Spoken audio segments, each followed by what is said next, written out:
Okay, we're going to get started with our Christmas tree ornament pattern, and we're going to start with getting the pattern and your hoop ready to go. If you purchased the kit, it came with the stick and stitch version. If you did just purchase the pattern, I'll go over how to trace as well in a minute, but I'm going to start with the stick and stitch. So you want to start by undoing your hoop and separating the two rings. Then you're going to take both layers of your cotton linen fabric and you're going to lay them down over that inner ring of the hoop. Then you're going to sandwich the outer ring over the fabric in the inner ring, press it down, and then begin to tighten it. You want to tighten it as much as you possibly can. And also you want to go around each edge and pull all of the edges of the fabric. It also helps to kind of push up so that the outer ring and the inner ring are like level with each other. That helps get your fabric nice and tight as well. Once I do that, I'm going to tighten it up again.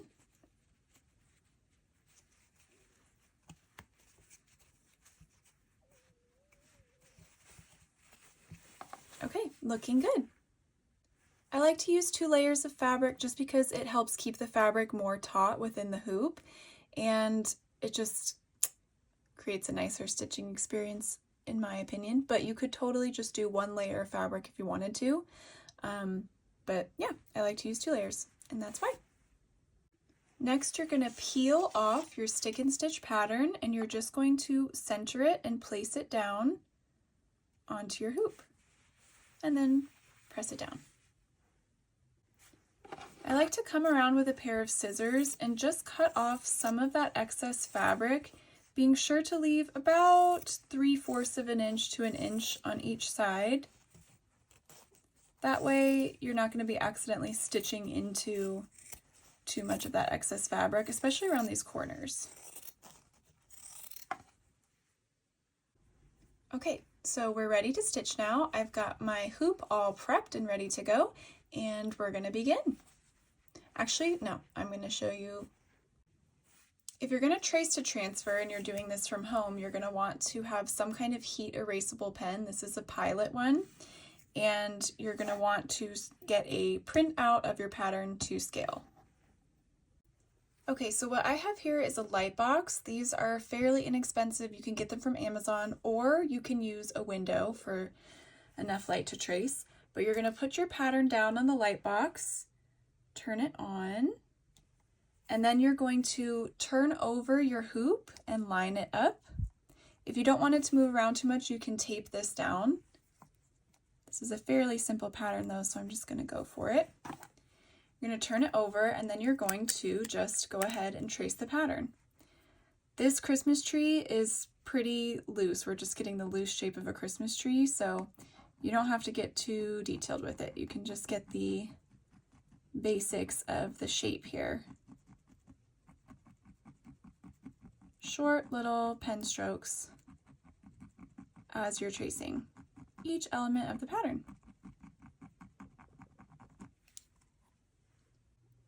I did add some little dots here. This is just going to give us like some guidelines for when we add in our beading garlands later on.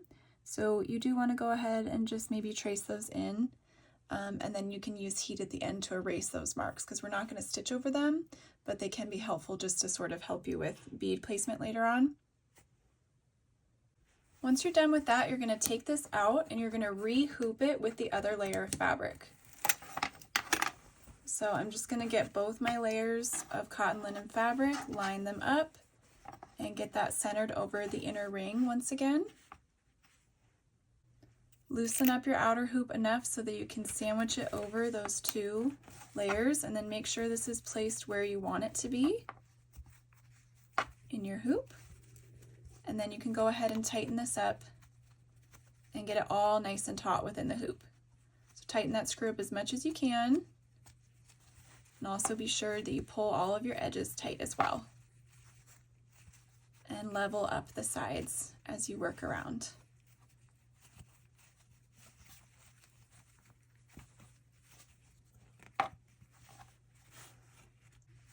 Again, I like to go in and just cut off a little bit of that excess fabric, but be sure to leave about 3/4 of an inch to an inch on all the sides so that we can back the hoop at the end of this, which is especially important for our ornaments because we want the back to be pretty too on these.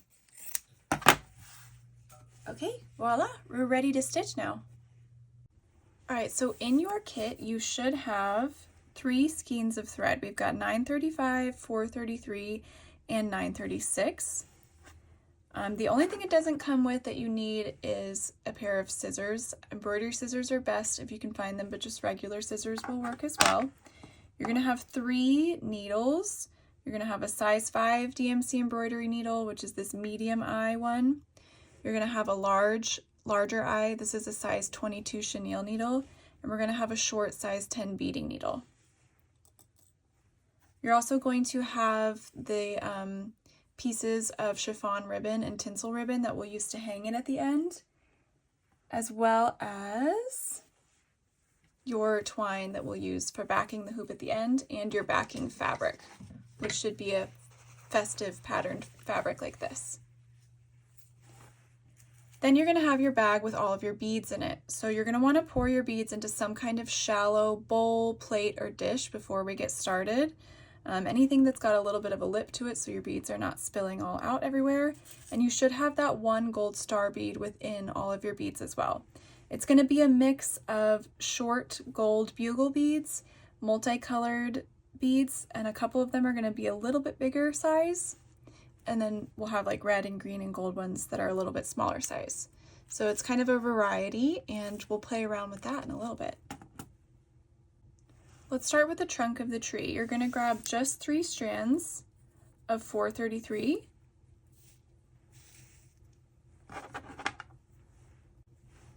Let's start with the little trunk of the tree. You're going to grab just 3 strands of 433, and you're going to get that through your medium-eyed needle. That's your size 5 needle. Go ahead and tie a knot at the opposite end. And we're going to use a back split stitch here. So I'm not going to use a hoop since this is so small. So I'm going to do my best to hold this very steady for you. For back split stitch, you're going to come up through the fabric. And if you're using stick and stitch paper, it helps if you take your non-stitching hand and sort of press down on the back and the front of the fabric, like pinch it so that the stick and stitch paper doesn't come up. That'll help prevent you from getting a sticky needle. All right, so you're going to come up through the fabric and you're going to make a stitch going out about a stitch length away, pull through, and then come back up through the fabric a stitch length away. And this time you're going to go down through the same hole, you're going to go down through about the midway of the previous stitch, and you're actually going to split those stitches down the middle. I'm going to put my needle right down through about midway through the length of that stitch and pull through. Now you can come back up right next to that stitch and we'll do another little column of back split stitch going back down the length of the trunk. So I made 1 stitch. I'm going to come up at the end here. And I'm going to go back down through this previous stitch, splitting the strands through the middle.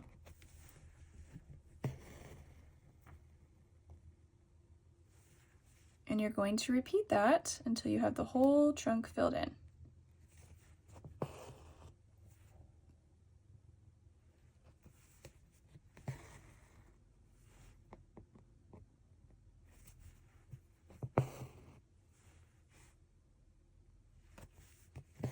Go ahead and get that done, and then we'll continue.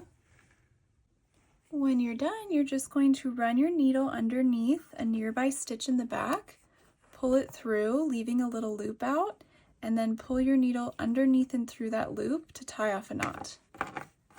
Then you can cut off your excess thread, and we're done with our first step. The next thing we're going to do is combine the two colors 935 and 936. So what you want to do is take out a length of 936 that you want to work with. Take out some 935 as well. And you're going to get 3 strands of each. So I'm going to split this into 3 strands.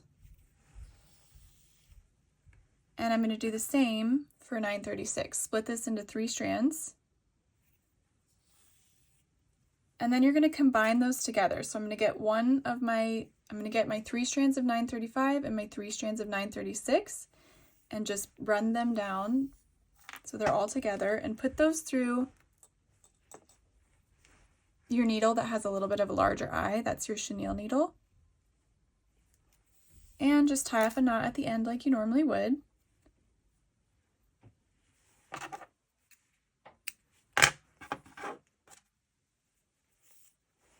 All right, let's stitch in the pine needles on our tree now. I like to start at the top. I'm just going to come up right at the tippy top point of the tree.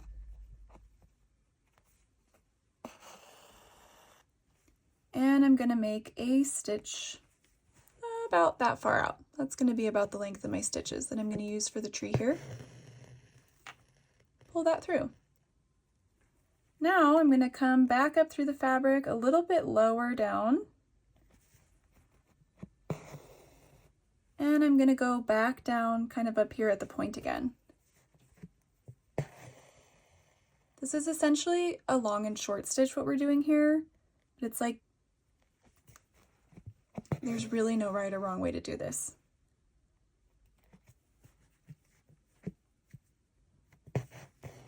I like to work in a little bit of a back stitch kind of motion, so I'm always kind of going to start a little bit lower down and work my stitch back into the space that I need to fill.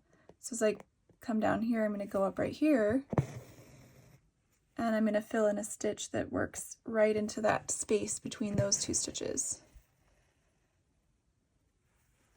I'll come up right here,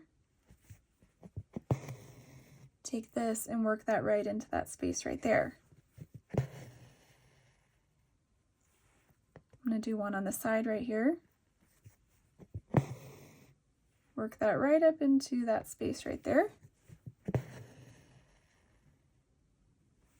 Now I'll go back across. I'm going to go down a little bit lower and work this stitch right up into here.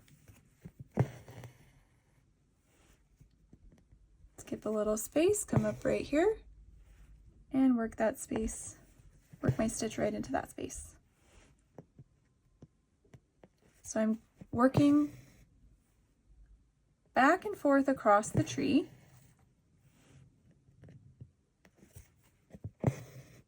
And just filling where I feel like it needs to be filled as I go.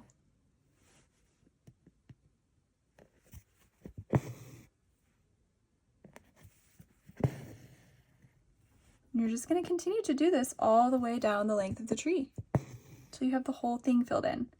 Obviously, when you get down here where it's wider at the end, you're going to be, making some more stitches in there and just slowly filling it all in. I love this stitch. It's like very calming. And it doesn't have to be perfect. In fact, the more random it looks, the better. Gives us that pine needle look we're looking for with the Christmas tree. So I'm hoping that this gives you a good idea of how to get your tree done.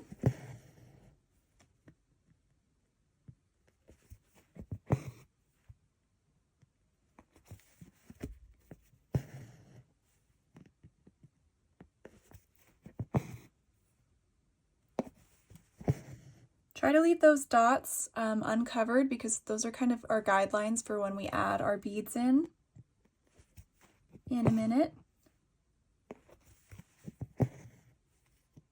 So I'm coming up to the end of my thread here.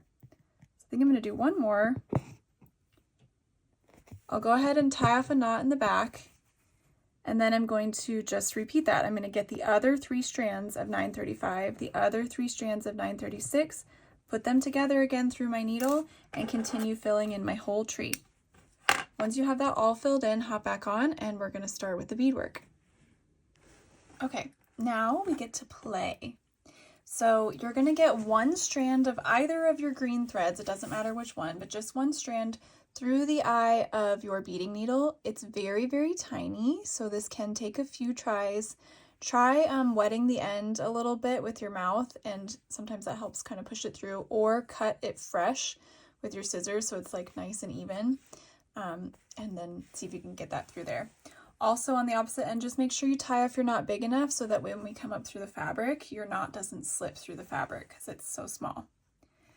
So there's a little dot over here on this side of the tree, and that's where I'm going to start, and I'm going to kind of make this first line of the garland with all the baubles and ornaments go up to this dot right here. And this is really like playtime, where you can do it however you want, but I'm going to kind of guide you through my suggestions here. So we have sort of a mix of these, a couple of these colors, the rose gold and the pearl are a little bit bigger, and then most of the beads are a little bit smaller. These are like a size 8-0, and then the rest of the green and red and gold beads are a size 11-0 seed bead. And then we also have these little bugle beads that we're going to add in as well. So I like to typically add on like 2 to 3 beads at a time in a little cluster. So I came up through the fabric. I'm going to grab one of these pearl ones, and then I'll just do like a red and a green and a gold. So I got those all into my needle at the same time, and I'm going to push that down towards the fabric. And I'm going to use my non-stitching hand to kind of pull this thread across here. I'm going to go down a little bit more. Okay. And what you can do is use your needle to sort of push the beads back. You want them all to be, you know, lined up and close to each other. We don't want them stretched out like this, because otherwise if you make your down stitch, then they're going to slide around. So what I want to do is hold with my non-stitching hand, hold that thread across so it's not moving, and then sort of push these back so they're all together. And once I feel like I have those all the way back and placed, then I can just make a little down stitch right at the end of that gold bead.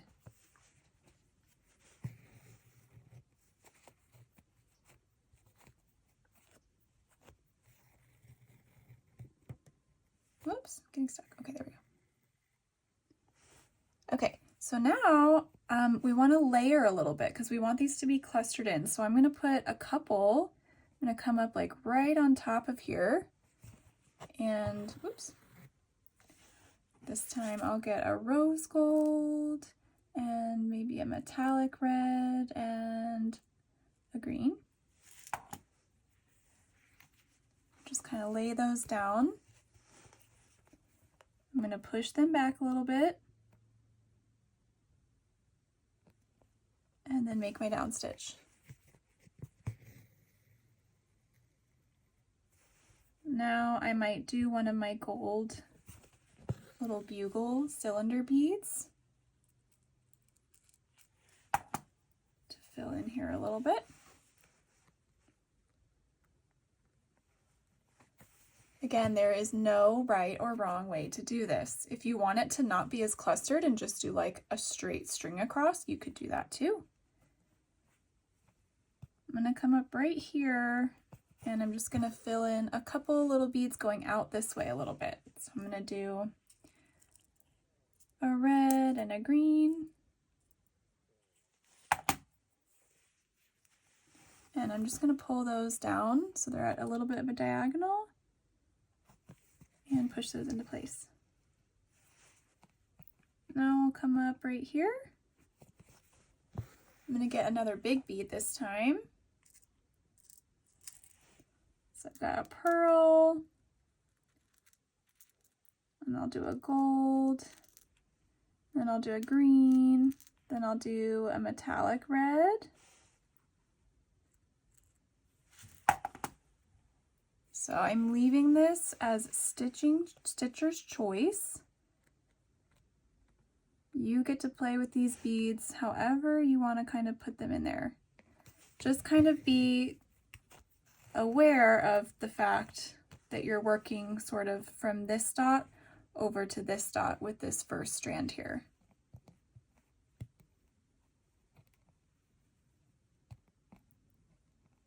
So I'm going to come up a little bit underneath this one, and I'm going to get one more of those gold bugle beads.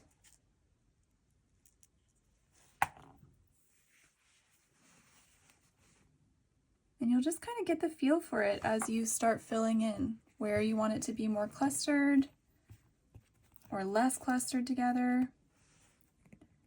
I'm going to actually put in another one of the big ones, the rose gold ones right here.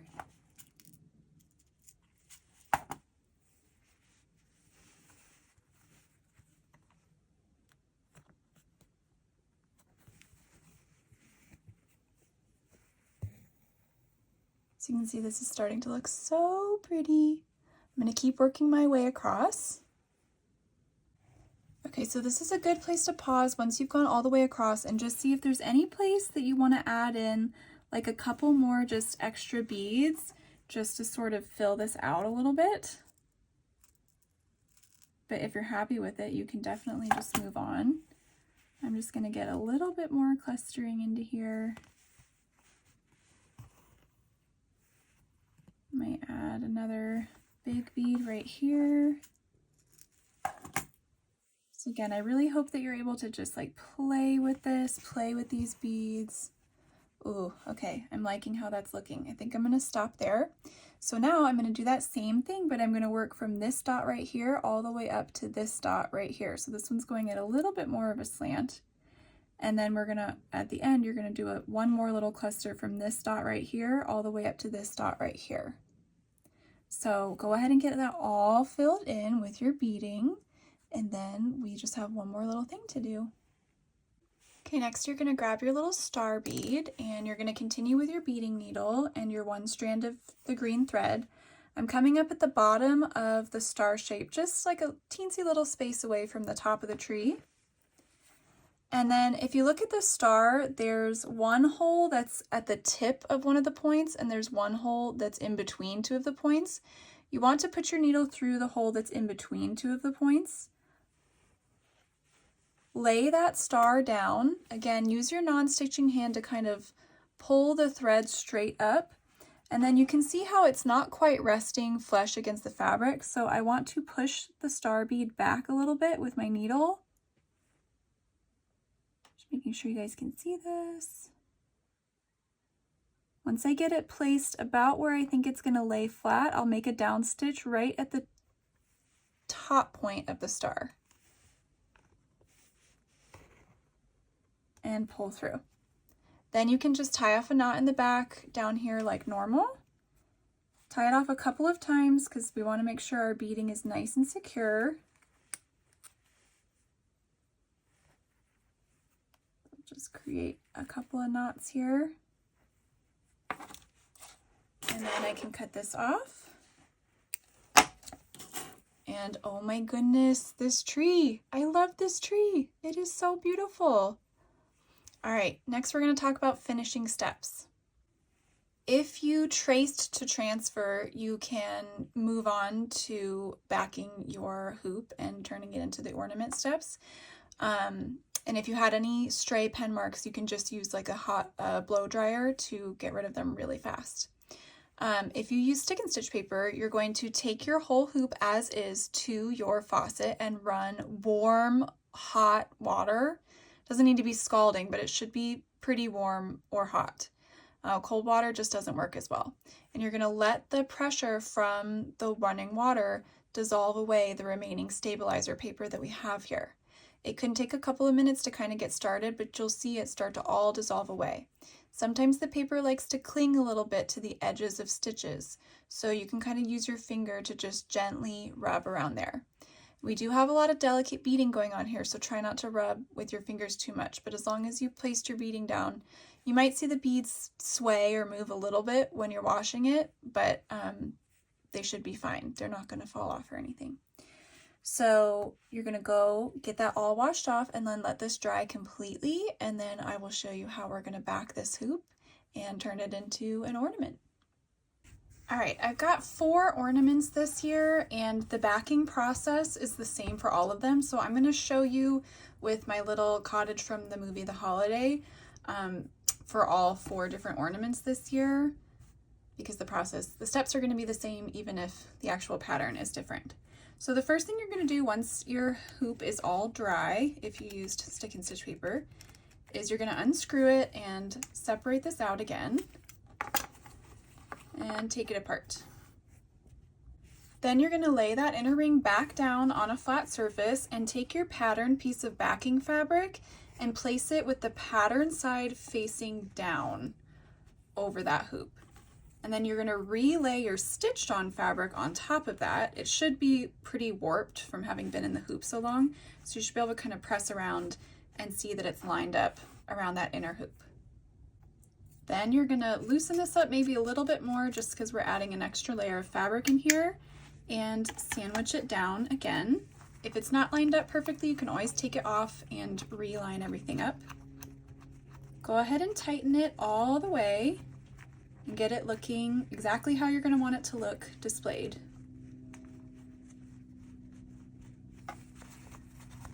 If you need to pull anything on the sides, you can. Usually it's going to be pretty tight already. This is looking pretty good. Next, you're going to take a pair of scissors and you're going to cut away all of the excess fabric, and you want to get as close to that back seam as possible.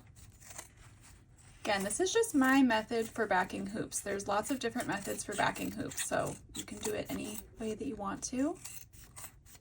But I love the really finished look this gives the backs. So I went all the way around. I'm just going to cut off a little bit more of these pieces that are sticking super straight up. Okay, so it should look something like this. Now you're going to need some hot glue or some strong glue and your little piece of twine. And you're going to work little sections around the side here. Lay some glue down and then lay your rope on top and press it down so that it covers that back seam. Work your way all the way around.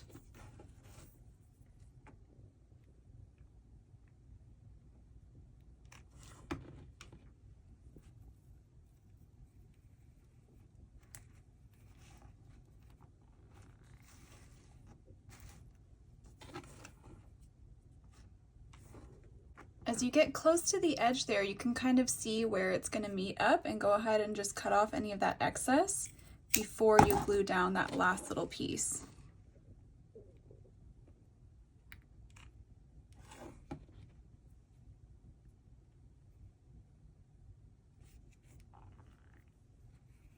Okay, so now we have a super cute finished back of our little hoop ornament, and now we're going to add something to hang it with. Okay, so to get the chiffon ribbon here, you can use like the tip of a pen or the tip of scissors to help push it through, because I know that's kind of a small space. So just use something you can help push it through underneath the screw. And then you're just going to, however long you want it to be, tie a little knot right there at the top. So I just crossed it over once, and then I'm going to tie a little knot right on top of that. And then pull it tight, and I'll just cut off a little bit of that excess there.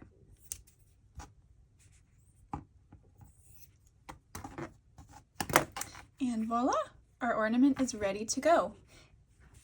If you did one of the ones that has the tinsel with it, one of my other 2 ornaments that has the tinsel ribbon with it as well, you would just stick it through at the same time as the chiffon ribbon and go ahead and tie off just as you would with this one.